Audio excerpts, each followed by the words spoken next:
Hi అండి, AK4 multi ఛానల్కి స్వాగతం.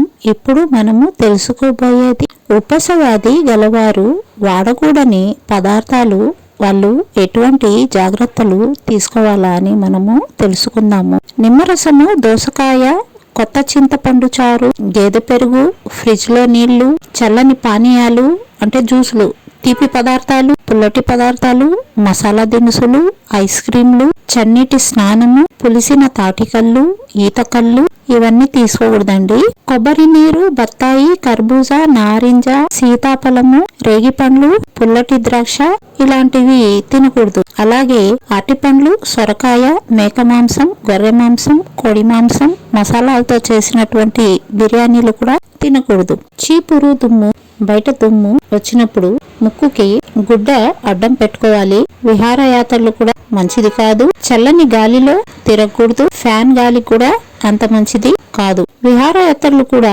మంచివి కావు. ఎందుకంటే వేరే ప్రదేశాల్లో వెళ్ళినప్పుడు అక్కడ నీరు గాని గాలి గాని మారుతుంది. అక్కడ వాతావరణానికి వెంటనే అలవాటు పడకపోవటం వల్ల శ్వాసకోశ వ్యాధులు వెంటనే వస్తాయి. అదే విధంగా మలమూత్రాలను కూడా నిరోధించకూడదు. పచ్చిమిరపకాయలు, నిమ్మకాయ పచ్చడి, మామిడి, చింత పచ్చళ్ళు తినకూడదు.